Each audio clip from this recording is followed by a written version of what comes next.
Welcome to Widow Too Soon. This is Michelle Bader Ebersole. I'm sitting with all by myself. Don't wanna be. Anyways, yeah, if you're new to this, that's my dog Bentley, by the way.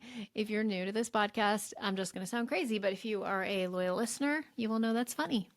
Yes, unfortunately, Mark is not here, but I want to share about getting to visit him. So this is seriously, Bentley, this is crazy. Joel was offered a flight to go to, where was it? It's where the Derby is. What's that called? Lexington? No. Louisville. At first he's like Louisville, Louisville, to Louisville, Kentucky, and deliver a plane. And there were no passengers. So this 8-person jet, amazing. And so we asked the boss if I could go, and the boss said yes. So I got to be the only passenger. There were 2 pilots, but I got to be the only passenger on an 8-person jet, which was awesome. Like, we got there in like less than 4 hours. It was just amazing. Got to just stretch, and it was great. So anyways, I asked to go in that because I looked up where Mark is from, and it's 4 hours from where we are landing. And in the scope of the US, we would be really close compared to Washington to Tennessee. So we landed and had no idea. People are like, "You guys here for the Derby?" And we're like, "What?" It was the week of the Kentucky Derby, and we didn't even know it. This feels really weird, like rambling, venting. No, what's the word? Bantering all by myself. But I'm just going to tell you what happened. So we got there, and there was like all these derby like things going on. So there was like a fair, and we walked around. It was super fun. We just walked around and had a great time that night. Felt like we were on vacation. And then I was like, the next morning, I'm like, we got to at least see where the Derby is, the Kentucky Derby. So we went, and there was actually a race happening at 12 something. But the reason we were there to see Mark, and we would have not had time and to see him and see his kids and all this stuff. So we ended up not going. We just went to the outside, and we went to the museum, and I took pictures in the cool hats. They were like $200. It was like crazy. And then we just took pictures of all the people with their cool hats. And I was like, we were thinking about going in because it wasn't that expensive, but I was like, I don't want to go in without a hat. Look, everybody's dressed up. I'm totally not. I got to get the hat if we're going to go. And we didn't have time. So we ended up leaving. And then we drove a little bit over 4 hours. We had a rental car, and we drove, and we got to go to the hospital that Mark was in. And it was so good to see him. And that was actually the first time that Joel had ever met him in person. And so that was really cool. And we just had about an hour visiting with him. And as you guys know, we're still praying for his left side to come back to complete healing and be able to use all that. So it was hard seeing not able to use that side, but he was in great spirits. I played a few more messages for him from the podcast listeners. He was very touched. And he just really wanted you guys to know that he is super thankful for all the prayers, the donations to the GoFundMe, like all the things that you are doing. He is so touched by your kindness and your love and your prayers. And I know that's a message he really wants me to get across, that he really, really appreciates that, and praying for Tina. And I'm going to read he actually did a post the other day, which was very cool. And I'm just going to read his post he did on the Widow Too Soon page. And then today I reposted it on mine for my friends that are following the story. So here is the latest update from Mark himself. I have been living in the hospital for a little while now. I had a big stroke and have lost a lot of my abilities and strengths. Thank you so much for the outpouring of love, support, and prayers. Please keep them coming. This has been so overwhelming and scary. I'm fighting hard to get stronger so I can get back to my babies. They are afraid. Please pray for them too. They need me to get better quickly and to be stronger than ever. Please continue to lift us up in prayers. I have seen God do way bigger things than this. He can speak this prayer into reality. I love and appreciate every single one of you. Thank you for your love and support. Please pray for Tina also. Can only imagine the burden that she has volunteered to take on. She is a champion among women. Mic drop. I agree, Mark. She is. You know what's been really awesome through like a little silver lining of this really hard situation. But I've really gotten to know Tina better as we've been talking and texting and communicating about what's going on with Mark. And so that's been a beautiful experience. She is an absolutely amazing woman. And Tina, I know you're listening. I'm so thankful to call you my friend. And just, it's so beautiful to see the way that you are taking care of Mark and being his advocate in the hospital and all the things. And oh, good news, you guys. I forgot to say this. He moved to a rehab facility, which is absolutely awesome. He gets 3 hours of rehab a day. And I actually was able to speak with Tina on the phone today, and she said it's just been amazing to see he's doing even better. So keep the prayers coming. Like, it's like a miracle. Like, I'm so excited. And it was just so good to just sit there with him, and we were able to like just actually pray over him and pray for complete healing. And he's like, I'm agreeing with this prayer, and just for Joel and I to be able to be there. And it was amazing. So that's a little bit about that and what's been going on in my life and with the podcast. And thank you. I've had a couple people fill out the application to be guests. I will get to you. I've got a bunch of ideas going on how to keep this running as he is, while he is gone, and it'll be amazing to have him back. And as you guys probably know, we just hit the 3-year mark. 3 years of this podcast on May 4th, 2024 was the 3-year anniversary. I like to share a few statistics about the podcast. Let me just pull them up because it's super, super cool. Let's see. We have now, we're in 86 countries. We have over 56,000 plays and 124 episodes. So thank you guys for being part of the listeners, part of all of this. And we just appreciate you. So in honor of the 3 years of the podcast, we are going to do a few minutes from the top 10 episodes. This is actually Tina that helped me come up with this. I was like, I want to take a minute from every episode. I'm like, that's going to take forever. I don't know if I can do that. She's like, why don't you just take the top episodes? I'm like, brilliant. So brilliant. So I'm going to start at number 10, and you're going to hear a few minutes from each one of them. And then if you're interested, you could go back and listen to them. So I'm going to pull up what those are, and you're going to get to hear them. It's taking a minute because I'm not prepared and I don't have it. Oh, it's going to make me log in. Okay, hold on a second. You guys, it's 8 minutes of me talking by myself. It just feels weird to talk by myself anymore. And let me tell you, Tennessee is beautiful. Now, when Mark talks about Tennessee, like I have a visual, like I know what it looks like, and it's beautiful. Really enjoyed seeing Tennessee and driving across Kentucky and all the good stuff. We even stopped in the city that is the home of Colonel Sanders. We were going to go to the museum, but we ran out of time. But Mark told us it's not much to see. So, whatever. Here is the 10th most popular episode, episode 36, Moving Forward, Not Moving On. Joel, I'm not moving on from Luke. It's not like I moved on from Luke to Joel. I am moving forward with Joel understanding that Luke is still part of me and like where I've been, and he's still part of my life as far as there's pictures, we talk about him, and that I'm not leaving him behind. I think what you're saying, there's a huge difference between divorce and death. Like, especially if it's a bad divorce, right? So that person is moving on from that, like, bye-bye, see you later.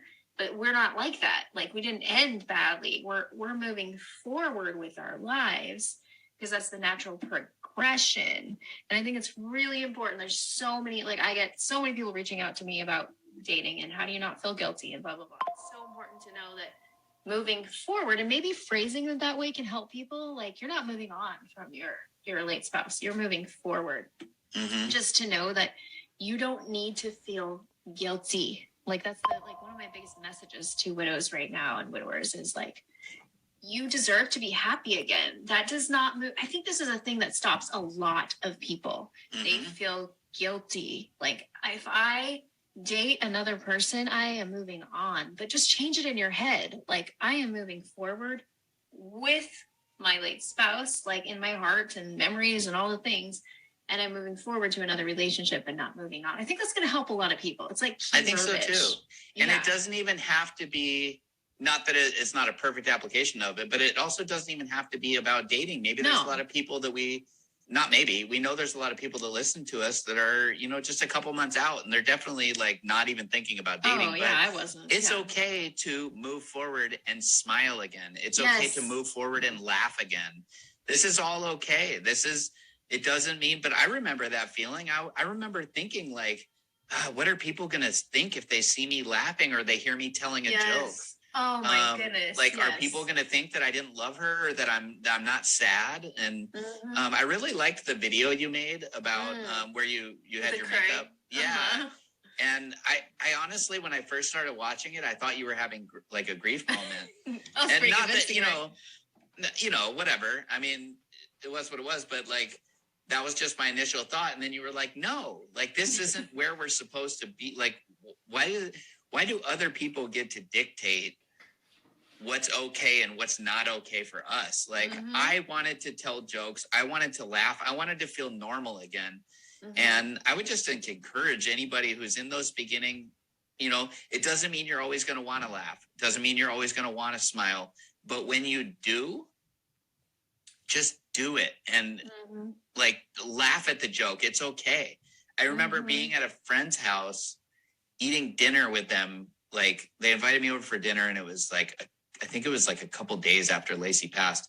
I remember it was very soon after because if you remember my story, you'll know that I was taking care of Lacey and that it was around the clock and I couldn't leave. I couldn't leave the house. So I remember it was so soon after Lacey passed that when they invited me to dinner, I was like, thanks, but I can.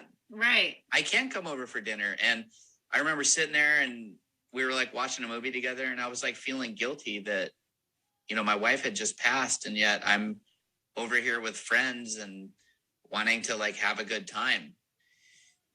And I remember feeling like, why am I not allowed to, like, I have Christ in my heart who fills my soul with joy. Right. And I think it's a beautiful testimony of Christ's love that I'm able to know with that much assurance of where Lacey is, that I can smile. I can laugh, and it's okay. But, I feel like that could be applied to many things, like making decisions on your own. Yeah. Buying things on your own, like deciding that you want to rearrange the house. Like you're moving forward, you're not moving on. Right. For me, getting rid of stuff was really important to me, but that wasn't moving on from her. It was moving forward. I had to move forward into the next chapter. So anyways. No, those are some really, really good points and other ways to apply it, that it is moving forward and not moving on. I think that's just like brilliant wording. Thanks. All right, let's move on to the number 9 spot, which is, let me get back to it and I'll tell you. Number 9, it's episode 47, Dating Successfully. It's just important that, like we've said in the beginning, that a lot of this is going to be geared towards how a man should treat you in your grief. And I think it's very, very important for a man to be very accepting of whatever you choose, whether you get rid of it or you don't get rid of it, whether you hold on to it forever, because it really shouldn't be a big deal. I mean, to him, you know what I mean? From the man's perspective, like it really shouldn't be. Right. If it brings you comfort, it shouldn't cause an issue for him. And I mean, I can't really think of a particular situation. I'm sure there's some where it would be kind of weird.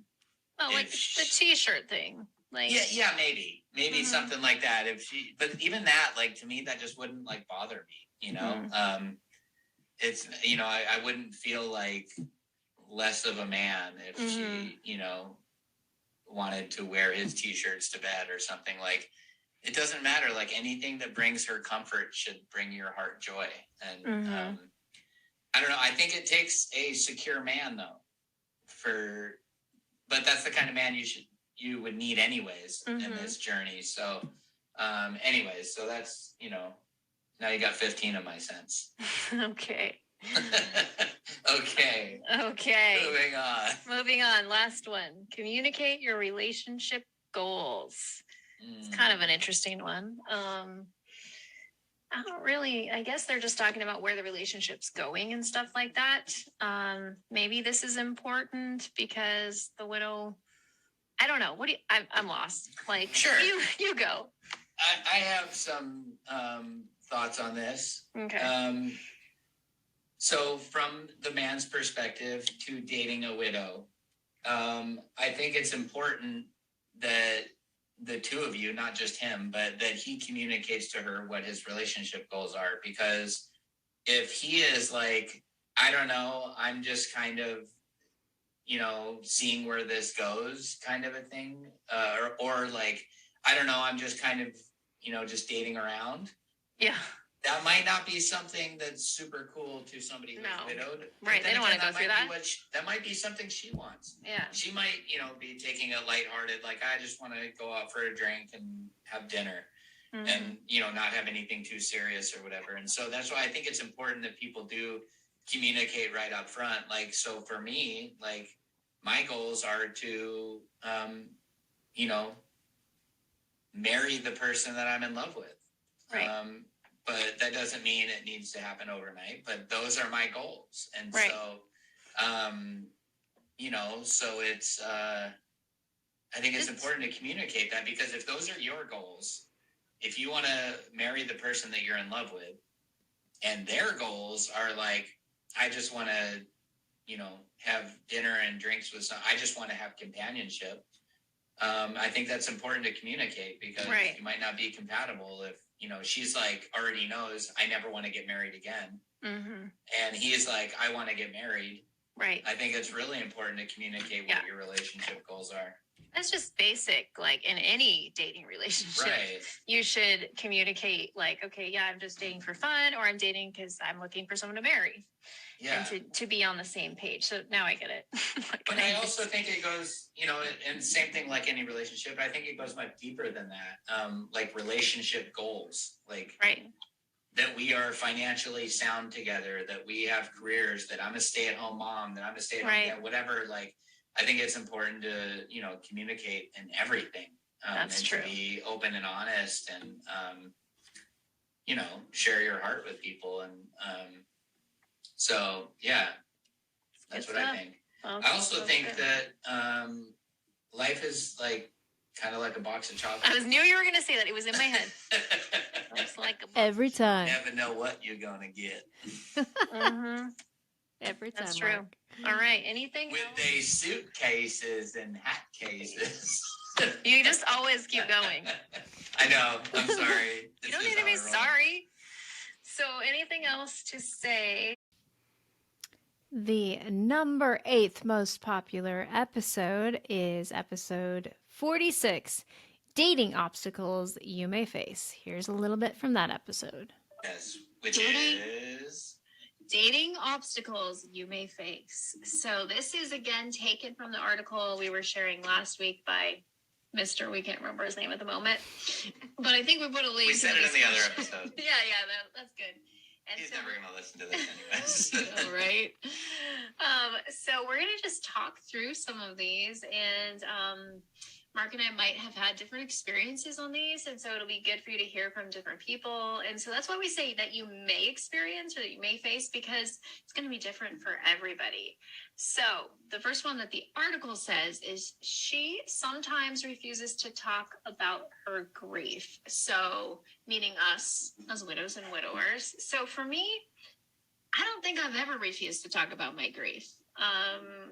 At all, even when I went on like the bad dates. I mean, maybe that's why they went away. No, they were like, oh boy, no. Just to tell the truth. Baggage. Baggage, we don't want that. No. It was always, I didn't, whatever. I'm not getting into all that. But I've never been shy about sharing my grief. Like, I can't remember a time ever when someone has asked me about my grief, especially like now being in a relationship. If Joel's asked me about it, like, I'm going to share for sure. So what about you, Mark?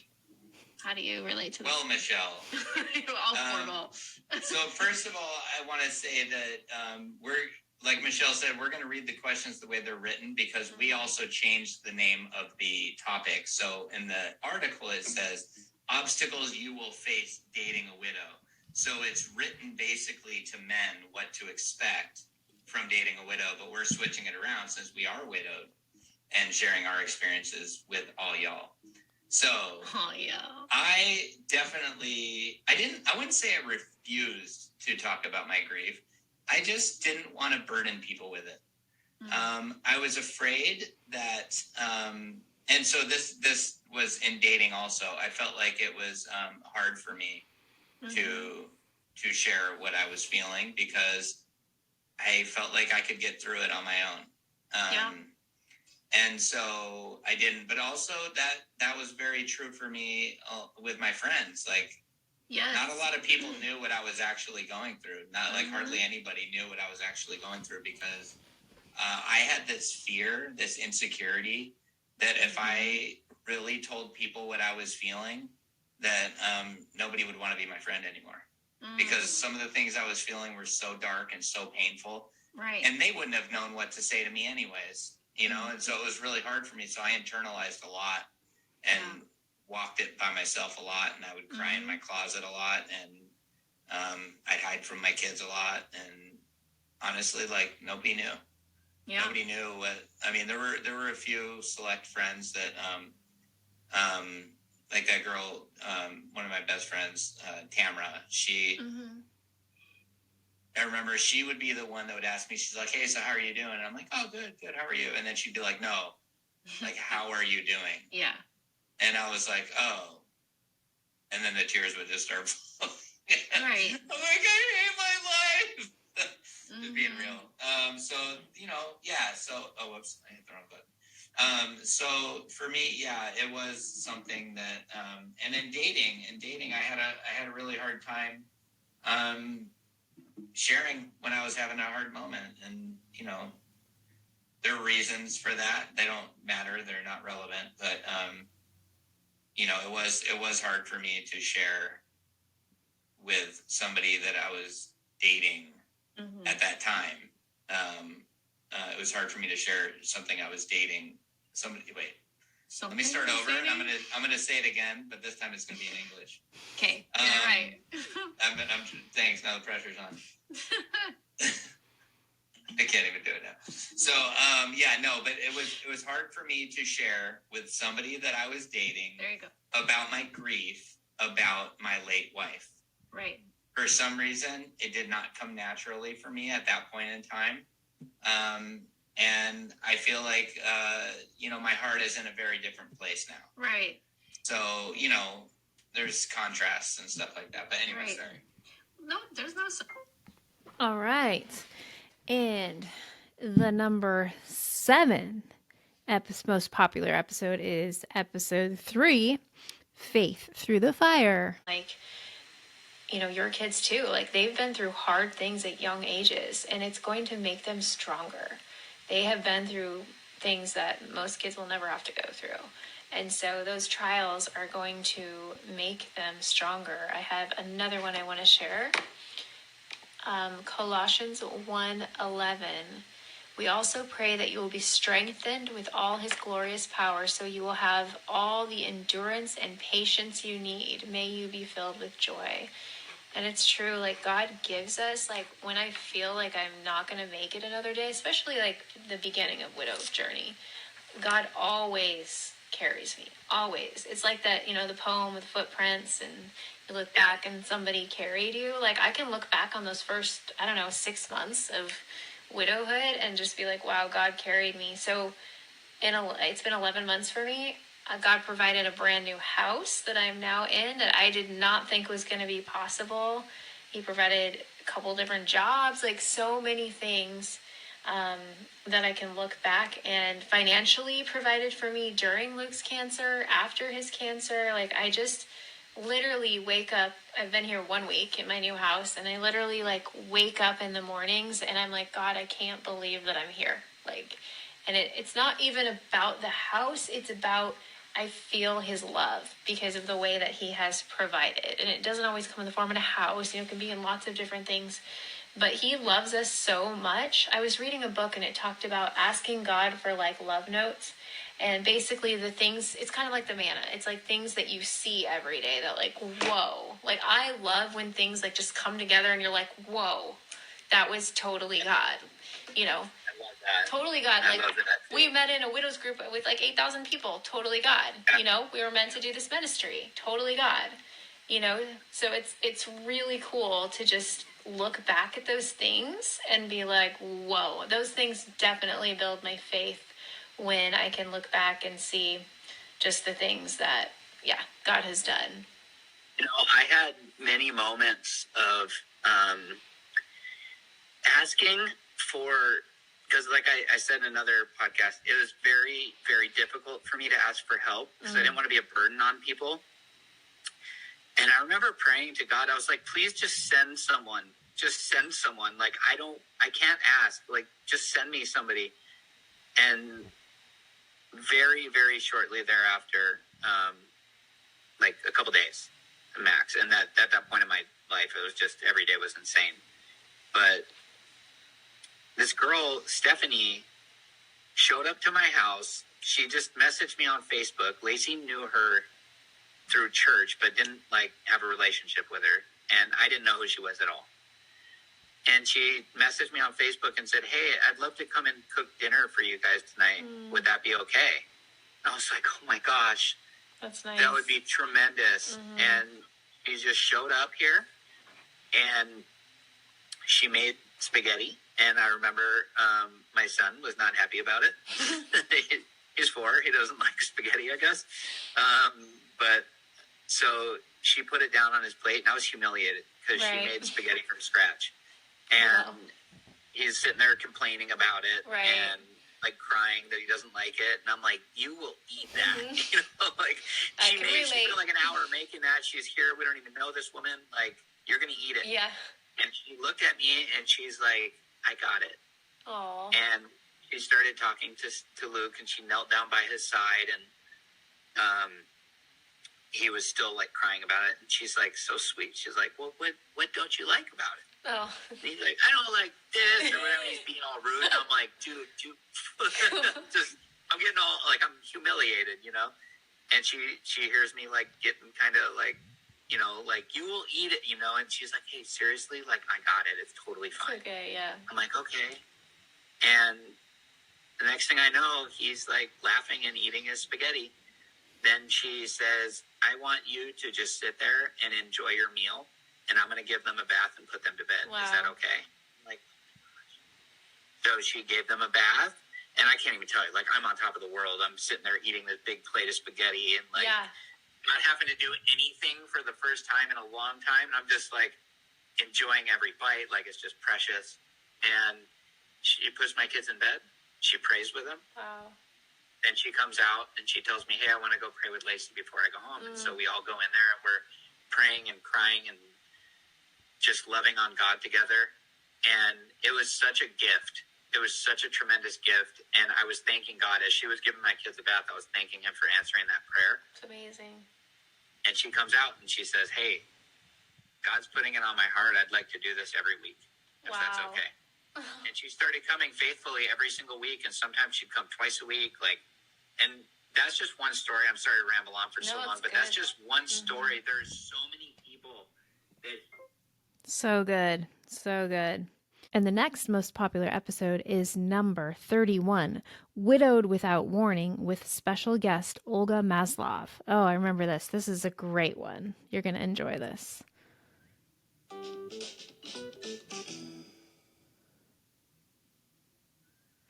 Thanks, Olga. Sure. Thank you. And I just want to say it's really neat what you guys are doing, reaching out and just building this ministry. I think it's really important because there are so many people that are out there that can benefit you here.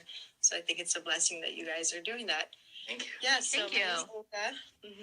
And I have been married to my husband, Tim, for this year was 20-year anniversary that we were supposed to celebrate together. So 2001, we got married. And we have 8 kids. We had 5, and then we adopted 3 more kids from Ukraine. So we have 4 teenagers and then 4 that are not teenagers. Wow. Busy house. You have your hands full, that's for sure. Yeah, and so we've just had a really, really full life. He has always been just a really outgoing, just a person full of life who just loved God, loves people. And he was just one of those people that, go-getter, always a visionary, always doing things, just wanting to do more things for God. So it was 20 years, but I feel like we have so many years. It just felt like a really full life. Mainly, I feel like because of how much he's accomplished in his short life. A lot of people live much longer, but they don't accomplish as much. And so it's been a ride for sure. It's been a blessing. And so he was always into ministry and spreading the gospel. And that was one of the things that actually he was on his way to a missions trip to Ukraine. He did some ministry there, and that's where he was heading. He was an assistant pastor at our church, at our local church here. And so 24th of February, he wanted me to come with him. But because we had just taken a couple trips recently, in February, we took the teenagers skiing or snowboarding in Colorado. And then we did a trip in January with the younger kids. And so I told him, I'm going to stay behind. It's going to be better for me not to go so that we're not both gone. And so I suggested, why don't you take one of our teenagers with you? One of them actually kind of traveled often with him when I couldn't go. And so he always called him his traveling buddy. And so he had just turned 16 and he was 15 at the time. So he's like, yeah, that's a good idea. So I'll take Sam with me. And so he did. That day he spent most of the day at home. He was just getting ready. He was still going to some stores, finishing up some shopping that he needed to do, more things to bring there to the trip for the people there. And so we spent most of the day at home. The flight was a late flight. It was out of Atlanta. And so then he picked Sam up from school. I asked him, do you want me to go pick him up so that you have time to do stuff?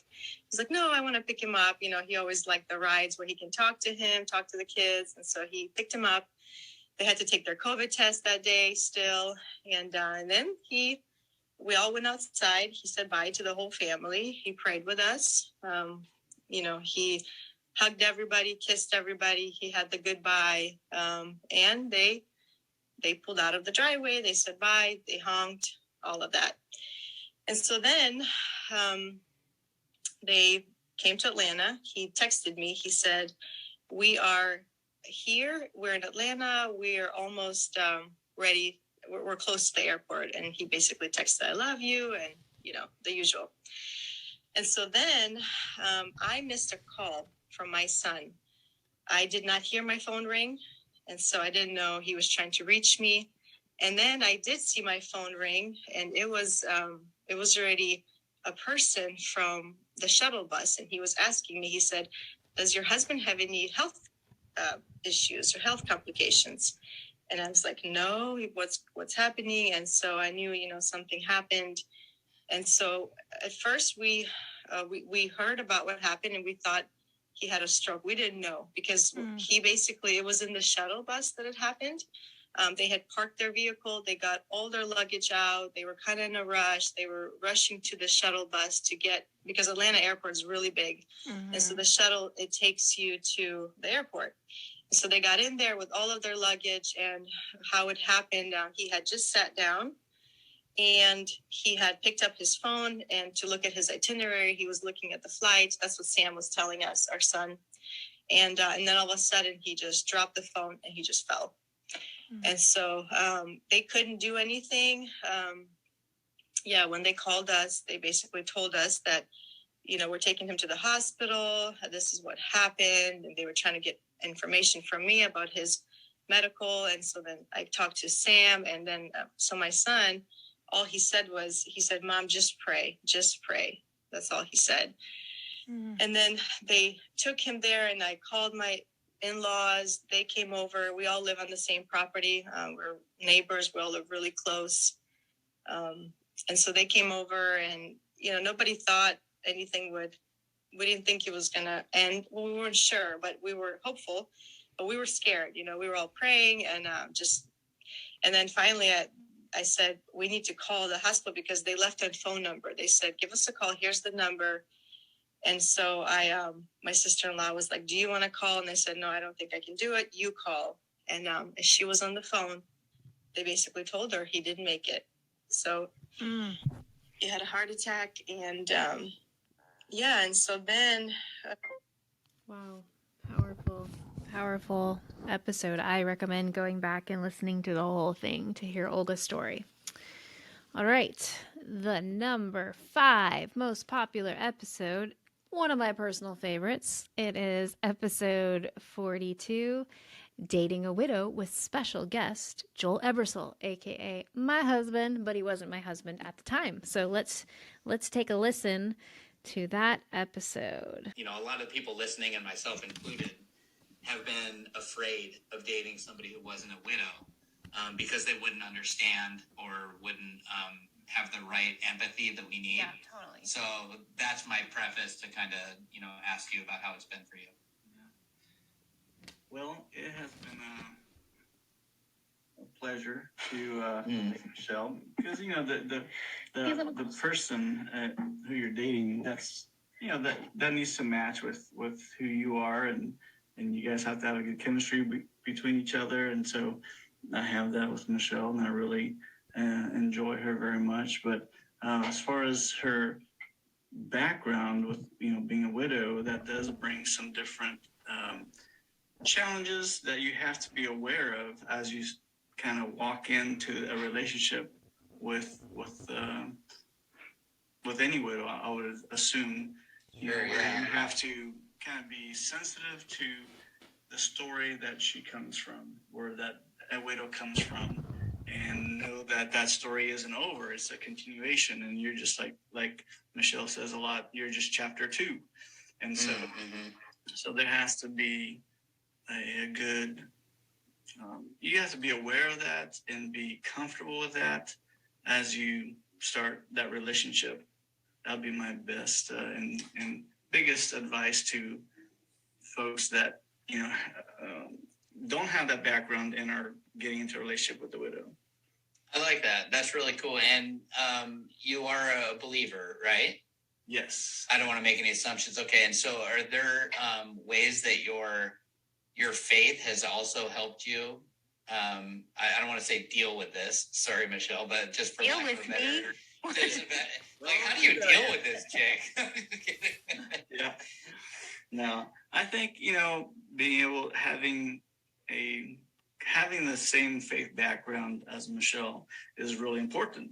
And I would say in general, dating somebody that has the same background as you is critical, because right there's so much that hangs in that balance as far as beliefs and what you guys are aspiring to, what your true purpose is in life, and so different things like that. So there's that aspect, but then the aspect of truly being able to trust in God as you sometimes don't understand what your the widow in your life is going through. Sometimes that's really challenging. And so you can just say, Lord, she is your daughter first before she is the girl that I'm dating. So I can trust her to him and ask for help as I give her space to grieve, or notice when things all of a sudden change a little bit and realize that maybe she got triggered somehow with some grief. And so there has to be a lot of just understanding and good communication and patience, and but there's also a lot of joy too. So I love that. That's a great answer. And I'll just preface this right now and just say, sorry, ladies, he's taken. Because I know there's taken. I know there's a lot of women that are like, oh my gosh, do you have a brother? And that's super He's got cool a few, but they're married, so. It's just such a humble and beautiful perspective. And it's very selfless. And I like that. It's really cool. And it's because it's, you know, it's obviously got its challenges, of course. And so coming into it with like a humble heart like that is just, it's just got to be key. And I totally get what you're saying. I mean, with the background as far as that goes, because that's, I mean, I know we all, you know, I'm not assuming everybody's a believer, but we know the vast amount of our audience are believers. So most of you will be able to relate that when you meet another Christian, there's just an automatic bond. There's an automatic connection that is just already existent. And so, you know, you can build upon that. That's a great thing. And so, Michelle, we know we've talked a little bit in our previous dating episode, but that was several months ago now. Yeah. So what have you learned? And like, you know, what things do you think that you're doing well or not doing well? Or, you know what I mean? Like, I guess what would you say would be somebody's advice now that you have so much more experience in dating? Okay. Where do I start? Loaded question. I was just waiting for that one in the chamber. I don't know. I think the biggest thing is communication. And for both of us, like it does happen once in a while, like when all of a sudden something triggers, I guess that's the word, triggers me to go into a grief moment. I usually don't have they're not long, but he's very sensitive. And especially if we're together, he can see a lot more than long distance, but to be like, hey, like, are you having a grief moment? Like, what's going on? And to be open, you know, to the person that you're dating to say, yeah, here's what's going on, you know, and also to be able to be comfortable, just random things. Like we were at the grocery store today and I was able to say, hey, this is totally random. I just want to share it. Like Luke always had to use a grocery cart to help him walk. I mean, just random things, like to be open that the person that you're dating is totally cool with you hearing anything at any time and not being. So that's a little bit of that episode. And the number 4 most popular episode is number 25. Dating is not a 4-letter word. Do you guys see a theme here? The most popular episodes all have to do, not all, but a majority of them have to do with dating. So let's go ahead and look that episode up, number 25. I will put a list in the show notes if you want for quick reference to be like, hey, what was that episode? I'd like to hear the whole thing. And then you can go and listen to the whole thing. So let's check out episode number 25. Dating is not a 4-letter word. Us, you know, we were in our 20s last time we dated. Yeah. And so the biggest Before thing cell phones. right? So there's that. There's like texting adds a whole different layer that wasn't there. Yeah. And then everybody in their, you know, so we're in our 40s and I mean, I'm in my 20s again. Right. Yeah. Right. Whatever. In my 40s and everybody has baggage. Every single person that I've gone on a date with or whatever, because we've had so much more life. Like, yeah. We have our own We're at baggage. the age of baggage. We have baggage. And so just know that. And sometimes it's too much baggage. Too much. And you're like, bye. Bye. Can you give us any examples? I don't want to throw you on the spot. I'm just kidding. Yeah. Okay, yeah. I'd love and for you if to he share. hears it, whatever. So this one guy, he just had a lot of baggage, like with a lot of kids with a lot of different moms. And it just wasn't for me. Like a lot. And he wasn't truthful in the beginning about how many kids he had. And then later told me. And then you know, just a lot of things that were like red flag, you know, and just too much. Like I can handle some stuff, but you also know, like I can know within a minute of meeting somebody if like there's no potential or there could be potential. I mean, I know for sure right away.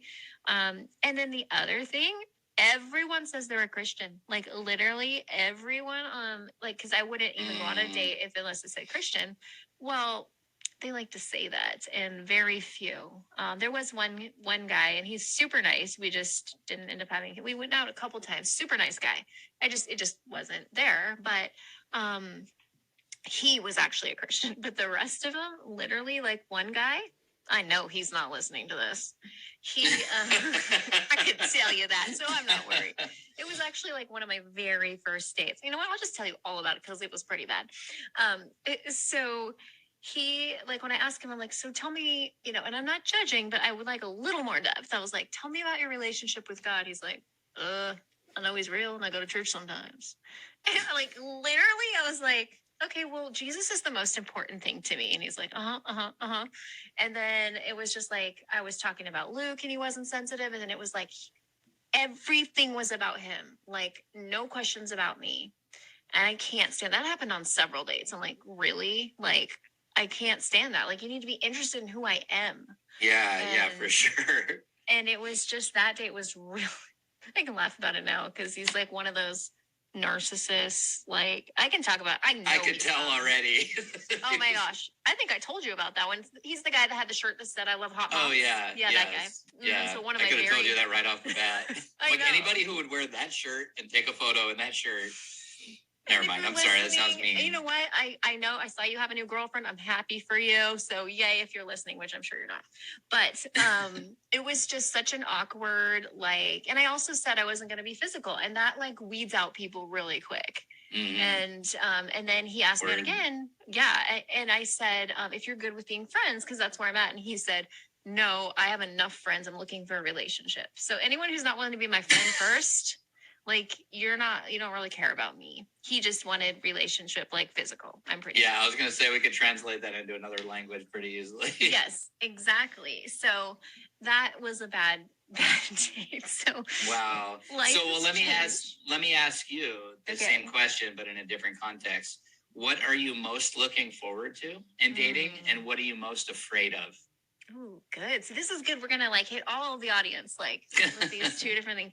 I'm most looking forward to having a companion. Again, kind of what you're talking about is the best part. Like, I would love to like cuddle and watch a movie and like go out to dinner. And like, Luke wasn't able to do a lot of like adventuresome things because he had his leg amputated, all his things. So what's really important to me is someone who is fit, who likes to hike, run, like all this stuff, who wants to travel with me. Like, that's what I want. Like, I want to live this part of my life. I didn't get to, not Luke's fault, but we didn't get to go on dates a lot because of his pain. I mean, we did, but not as much as I'd like to.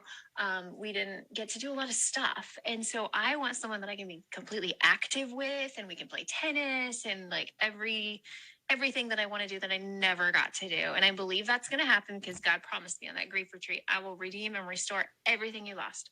And so I know it's coming. So I'm super excited about that. And just like, feeling loved again and cherished and like all those things that you miss when you're single and just doing life with someone, having a partner again. Like, especially it's interesting, and I'm not cutting you off. I'll let you answer the other part of the question, but it's especially interesting it's one thing to be single. Mm-hmm. It's a whole nother thing to be single after you've been married.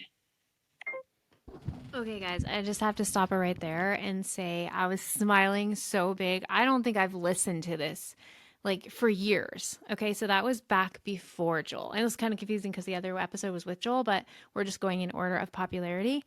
And literally everything I listed, like, I don't remember that exactly, but I'm like, oh my gosh, that's Joel.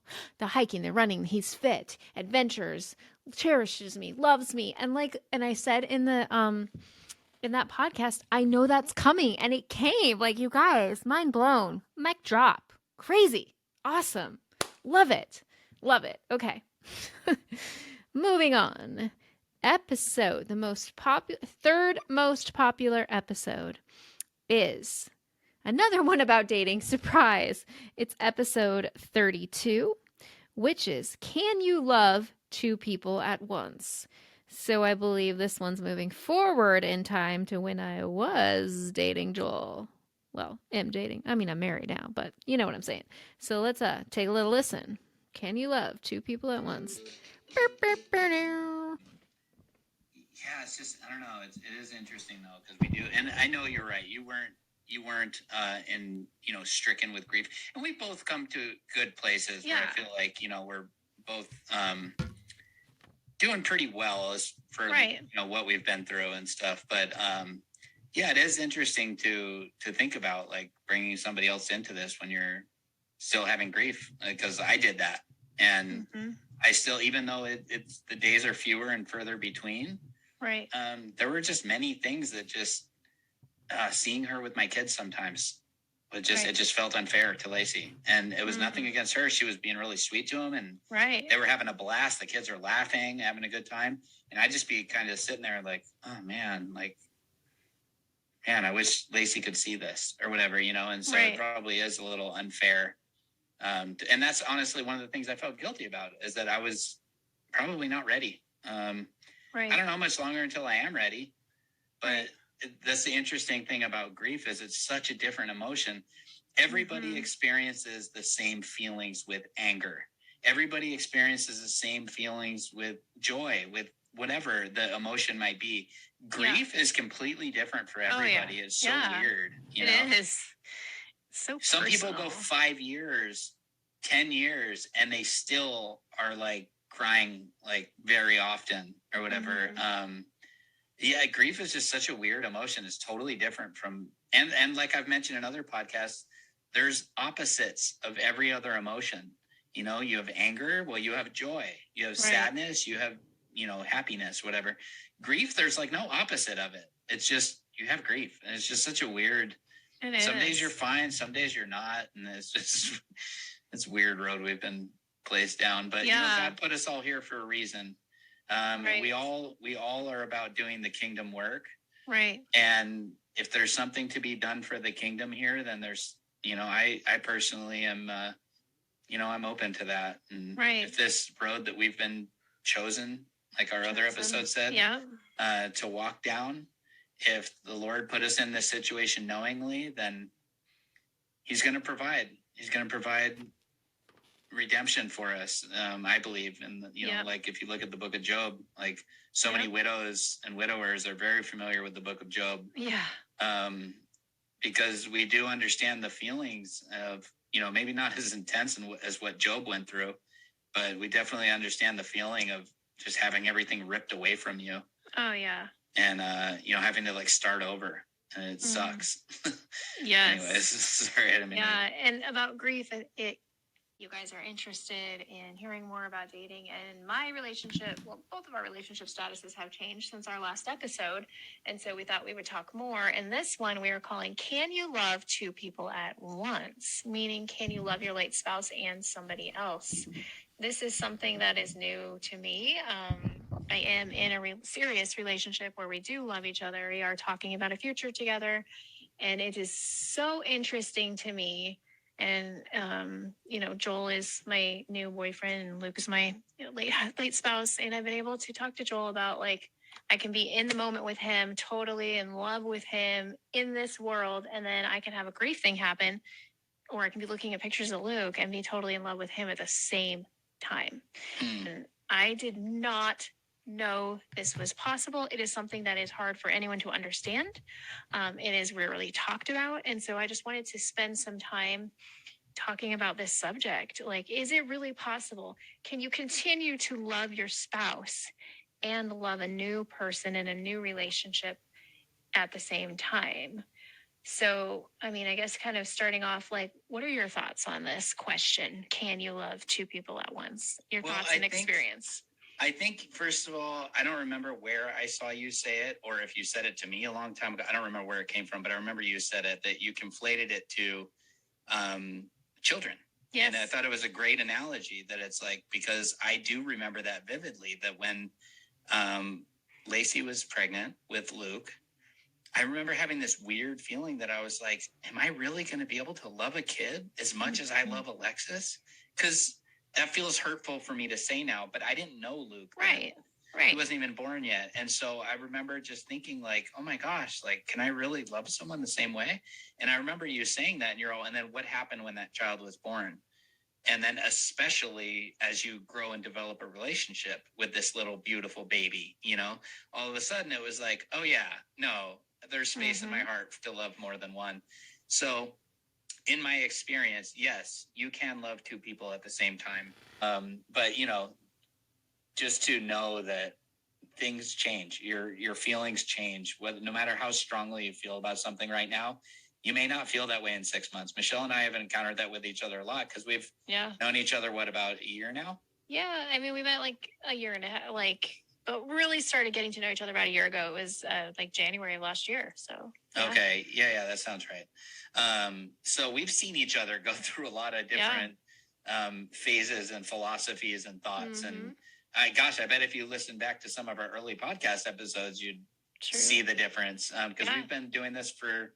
Sorry, you're so much better with the timeline. Oh my gosh, you even remember the month? That's May the 4th, because I remember it was like May the 4th be with you. It was May 4th. Wow. I don't know how I didn't remember that. So June, wow, July, August, that's September, impressive. October, November, December, January. Whoa, we are on month 8 already. Wow, really? This is 8 months. Tomorrow will be 8 months. Crazy.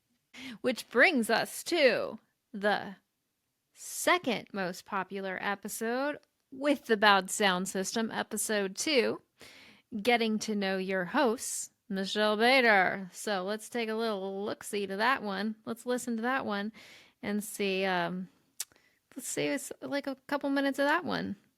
Okay, it's so different, you guys. Like, I listened to episode 1 the other day on the 3-year anniversary just to see what was our first episode like. And the sound quality, not great. And on top of that, Mark and I didn't know how to banter yet. It was like, we used to have these like formal notes, and it was like, you talk for 15 minutes, then I talk for 15. It was so dumb. So we were learning. So let's go ahead and take a little listen to this. See if we can get it pulled up. Hey, welcome to Widow. There's not even an intro. What the heck? With my co-host and friend, Michelle Bader. And it is a good day. Let's just get into it. So I really want to have a chance to share what God brought me through in the last 16 years, because it's been a long journey. So I'm going to start way back, because my husband and I met in high school, believe it or not. Excuse me, bless you. I was a freshman, he was a sophomore, and he played baseball. I was a cheerleader. We both thought each other were cute, but we never dated in high school. And a few years later, he graduated and I graduated, and we ran into each other through mutual friends in 2002, and he was 23 or 24, and I was 22. And anyways, long story short, we fell in love. After 3 months, we were engaged, and looking back, it's totally God's timing. I had no idea, everybody thought it was crazy. We got engaged so fast, but I've known him like half of my life. And we decided to get married. And before we got married, he noticed that there was a lump in his ankle. So he was a mail carrier, and he walked, I think it was 7 or 8 miles every day delivering mail. And so, it was crazy. He was like in such good shape walking. He was athletic. He was a star baseball player. He was absolutely amazing. He had never been sick in his life. He'd had a few ear infections, like total picture of health, handsome, 6 feet tall, dark hair. I mean, he was amazing. And nothing had ever, been wrong with him as far as physically. He thought he was invincible. He used to talk about when he was in his 20s, and he thought he was invincible, like early 20s. And anyways, long story short, he saw something on his ankle was starting to get bigger. And then we got married before we knew what that was. And he went to the doctor. Actually, I think before we got married, he went to the doctor, and they said, it's tendonitis. You're young. You'll be fine. So we went along, and it started getting bigger. We got married in August and had this beautiful, beautiful wedding, a gazebo, 300 people, twinkling lights, the whole thing. Actually, this is fun. Side note, when I was 13 or 14, my family went to the place we got married because they have Christmas lights. And I said, one day I'm going to get married here. And I did. So it was like a long dream of mine to get married there. And side note, we would go back every year with the kids because you could go back at Christmas. But anyways, so honeymoon, Maui, it was like everything was picture perfect. Like everyone said, we were like Barbie and Ken, this beautiful couple, like everything going for us. And then this lump in his ankle started getting bigger. So when we got married, I was 24 and he was 25. And he went back to the doctor in December, so a few months after we had gotten married. In between time, between August and December, in November, we found out we were pregnant with our first child. Not our plan, but God's plan, and the timing is completely God. So we had something to focus on positive. And December, he went to the doctor. And he told me he remembers them like calling. They had an X-ray of his ankle, and they were like calling people in to look at it. And he said he could hear them whispering and saying, "Oh, that looks bad. How old is he? 25?" And he said that day he knew it was something bad. And he came and told me, and I didn't believe it was bad at all. Like, I just thought, okay, well, I don't know what it is, but I never even thought the word cancer. Didn't know anything about cancer, just like you shared in your episode. Cancer was something, actually, I wrote a book, and in that book I say cancer is something that you heard like a distant aunt had or a cousin. It wasn't something that was in my daily life. So anyways, ended up in January. So then he had his 26th birthday in December. And then in January, we went and he had a biopsy on his ankle. You know, for those of you not familiar, it's where they take a piece of the tumor. And so we knew he had a tumor, so we had already figured that out. I think maybe they had a scan. I don't remember the order of things. But they then had the biopsy in January and took a piece of it. It took a while, and I remember the doctor calling us. They said, "We have to send this off to New York. It's something super rare. We don't know what it is." Yeah, it was crazy, and we had to wait. And then I remember the day that the doctor said, "I need you both on the phone." So we knew it was bad, and she said, "This is a very rare bone cancer called mesenchymal chondrosarcoma." And we're like, "What?" And all I recognized was sarcoma. It was Yeah, I'm going to stop it there. But if you want to hear my whole story, just if you can get past the bad qualities, the bad sound quality, you can hear my whole episode. And the number one most popular Widowed Too Soon episode is, drumroll, getting to know your host, Mark Massaro. So let's pull up the number one episode again. Please forgive the sound quality. It was our very first episode, May 4th, 2021. Didn't know what we were doing. We didn't know how to banter. It was full on newbies. But you know what? Newbie. That's funny because I'm pretty sure Mark's dog's name is Newbie. Correct me if I'm wrong. Anyways, like I say, correct me like if I'm wrong, like he's here. You know. Okay, so getting to know your host. Let's just get right into this. Listen, no intro or anything. Here we go. Welcome to Widowed Too Soon podcast. We even said podcast. And this is your other host. Funny. Mark Massaro. Yes. So Well, we're cheesy. excited today to do our very first podcast. It has been that God has put on both of our hearts to share with the widow community. We've both been widowed for less than a year, and we are not experts. God has given us a story, and we just want to share what God has shown us. And today you're going to get a chance to really get to know Mark Massaro and his story, how God has brought him through the last 9 months. 9 months? Is that correct? Yes. Mm-hmm. Or eight. It's right in the middle. Right, 8.5. There we go. Anyways, how God has helped him get through that. And for me, it's been 11 months. And it is actually amazing to look back and see God's faithfulness and to see how he has carried us. So in this very first episode, we want you to just sit back and listen and just take in this information and this story and, you know, just let God speak to you. Whether you're a believer or not, we are so happy that you are here to just see how God has helped us as our journey through widowhood. So we're going to just get started and jump right into Mark's story. So Mark, I'd love it if you could just tell us a little bit about yourself and what you've been through in the last couple of years. Sure, Michelle. Okay, so I actually want to start and pray first, if that's okay. Yes. Okay. Lord, I just thank you so much for the opportunity to speak to people, and I just pray that you would put the words in us to share and just help our stories help people. it's all about you and your kingdom and everything that you want for us. So I just pray all this in Jesus' name. Amen. Amen. So I guess I want to start with how I met Lacey, because I feel like it's, just kind of important, because it was the first time that it taught me to trust God even when things seemed difficult. So I was working as a assistant manager at an oil change shop, mechanic shop kind of a thing.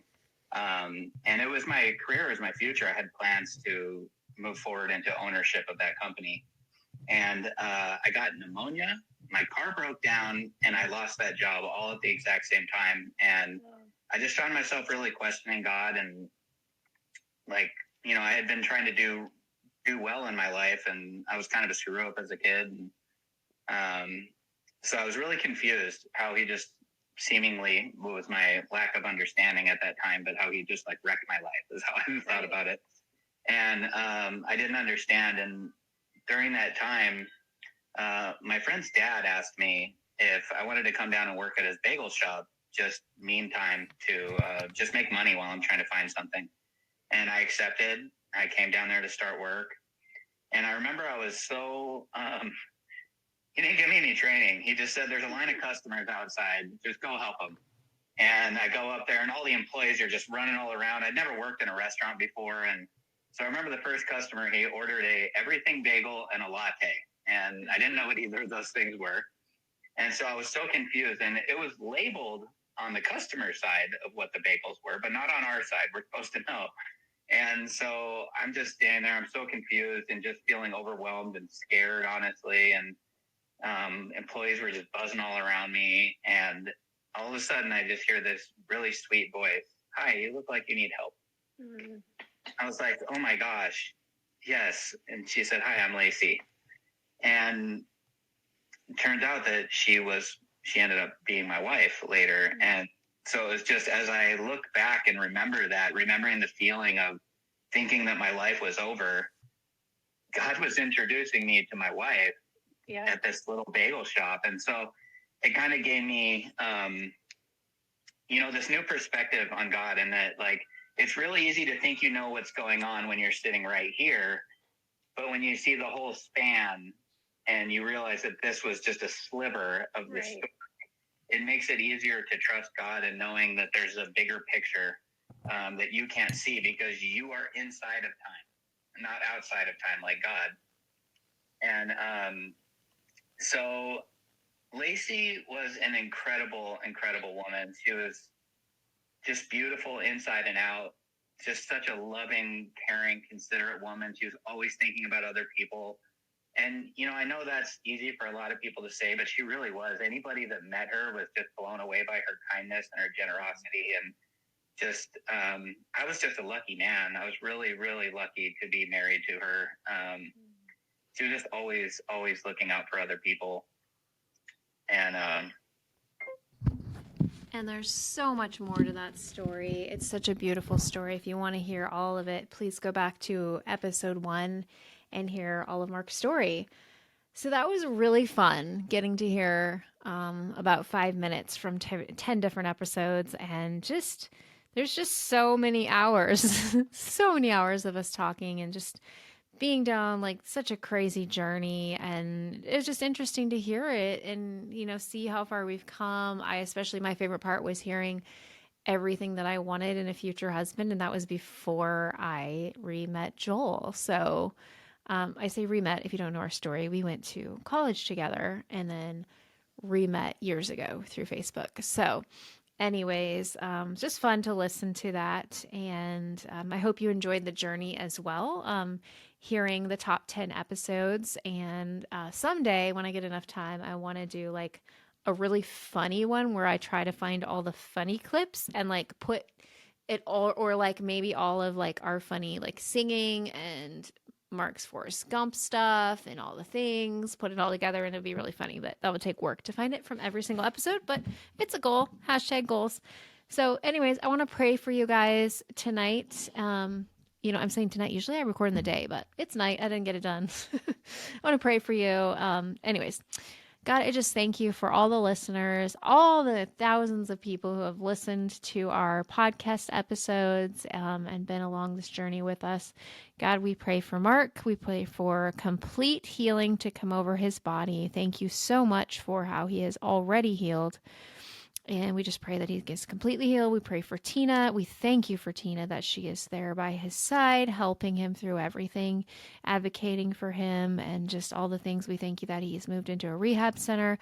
We pray for Luke and Alexis, that you help them during this time that can be really hard and confusing as a child. As an adult, it can be hard and confusing. And we just pray for them. And we just thank you for all you've done. Amen. Well, if you liked this podcast, give it a little ping. 5 stars on Apple Podcasts or any place you listen. I'm going to try to put a list of these episodes in the show notes for quick reference. If you're like, what was that episode? I wanted to listen to the whole thing. You can quickly find the top 10 episodes. And thank you for being with us on this journey these past 3 years, whether you're a new listener, an old listener. We appreciate all of you, because without you, there really wouldn't be there'd be a podcast, but nobody listened, and we probably wouldn't be here if we still had 0 listeners. So we appreciate that. And thank you for the people that have volunteered to be guests. You can find that link down in the show notes. If you also would like to be a guest, make sure you join our Widow Too Soon community. That's where we're very interactive. There's a link below. There's a link to like a million things. So hope you have an awesome day, and we'll talk to you later. Bye.